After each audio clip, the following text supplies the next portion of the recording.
इस कहानी की शुरुआत होती है एक बिजनेसमैन से जो अपने बिजनेस को लेकर काफी चिंता किया करता था कि क्या होगा आगे आने वाले कल में और कैसे काम आगे बढ़ेगा और उनके इस व्यवसाय को उनका बच्चा संभाल पाएगा या नहीं। उस बिजनेसमैन का एक लड़का भी था जो उनसे काफी बार कहता रहता था कि पापा आप मुझे हमारे इस बिजनेस को संभालने का एक मौका दीजिए, क्योंकि अब मुझे भी बिजनेस करना आ गया है। लेकिन वो व्यक्ति कभी भी अपने बेटे को मौका नहीं देता। एक दिन इस बिजनेसमैन को दिल का दौरा पड़ जाता है और इसके चलते उनको हॉस्पिटल में भर्ती किया जाता है। जैसे ही ये खबर उनके बेटे को पता चलती है, उनका बेटा दौड़ करके हॉस्पिटल में पहुंचता है। बेटा हॉस्पिटल में पहुंचने के बाद उसने ये देखा कि उसके पापा अब एडमिट है और डॉक्टर्स ने उससे ये कहा कि आपके पापा अब पहले से थोड़ा ठीक है और धीरे धीरे करके वे अब रिकवर हो जाएंगे। फिर उस लड़के ने अपने एक दोस्त को कॉल करके वहां पर बुला लिया। फिर उसका दोस्त वहां पर आता है और उससे पूछता है कि क्या हुआ भाई। फिर उस बिजनेसमैन के लड़के ने अपने दोस्त से कहा कि मेरे पापा को दिल का दौरा आया है और उन्हें अस्पताल में एडमिट किया हुआ है।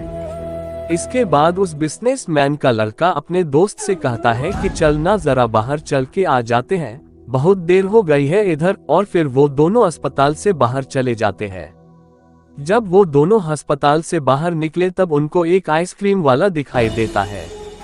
फिर उस बिजनेसमैन के लड़के ने अपने दोस्त से कहा है कि भाई आ जाओ आइसक्रीम खाते हैं।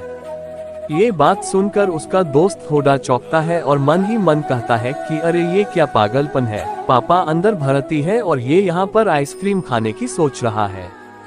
फिर उन दोनों ने आइसक्रीम खरीद ली और वे दोनों आइसक्रीम खाने लगे। लेकिन उसका जो दोस्त था ना, उससे ये रहा नहीं गया और उसने अपने दोस्त से पूछ लिया कि भाई मुझे समझ नहीं आ रहा है कि तुम्हारे बिजनेस का आगे क्या होगा और तुम्हारे पापा की तबीयत भी ठीक नहीं है और तू यहाँ आइसक्रीम खा रहा है, मुझे कुछ समझ में ही नहीं आ रहा है।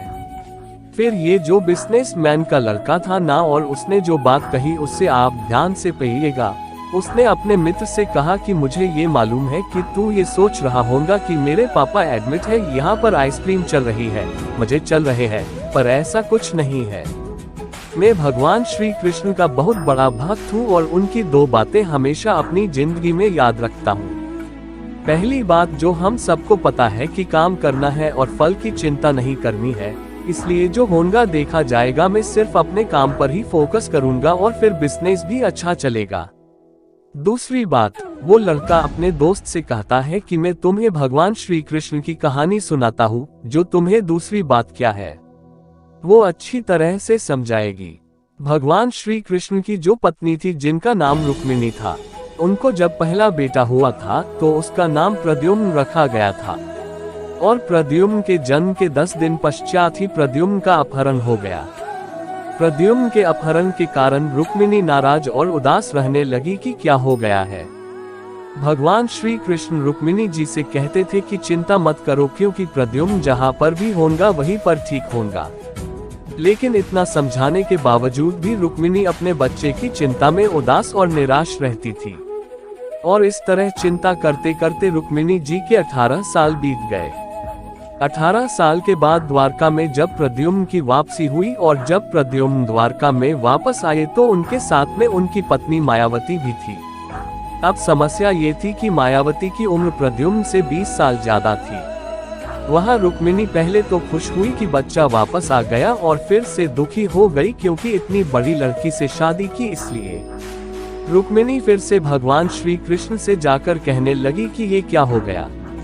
फिर भगवान श्री कृष्ण जी ने माँ रुक्मिणी जी से कहा कि जो हो गया है उसको स्वीकार कर लो और आगे बढ़ो और चिंता मत करो। लेकिन माँ रुक्मिणी ये कह रही थी कि बड़ी लड़की से शादी क्यों कर ली और यही लड़की मिली थी क्या, और इस बात को स्वीकार नहीं कर पा रही थी।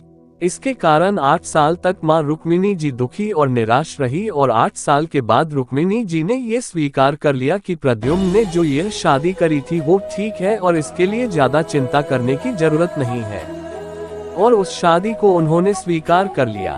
दोस्तों, एक तरीके से माँ रुक्मिणी जी ने अपने जिंदगी के 26 साल उदासी में बिता दिए। इस कहानी को खत्म करते हुए वो लड़का अपने दोस्त से बोला कि मैंने अब स्वीकार करना सीख लिया हुआ है, क्योंकि भगवान श्री कृष्ण जी कहते हैं कि जो हो रहा है उसे स्वीकार कर लो, जिंदगी अपने आप सहज हो जाएगी। दोस्तों, ये छोटी सी कहानी जो हमें दो बड़ी बातें सिखाती है और यही बातें मैं आपके साथ शेयर करना चाहता था कि हमारी जिंदगी में जो कुछ भी घटता है उसे स्वीकार करना सीख लीजिए और फिर जिंदगी अपने आप सहज हो जाएगी। हमारे नियंत्रण में जितने भी चीजें होंगी उन चीजों पर तो हमें जरूर नियंत्रण रखना चाहिए, लेकिन जो चीजें हमारे नियंत्रण से बाहर है उन चीजों को हमें स्वीकार कर लेना चाहिए।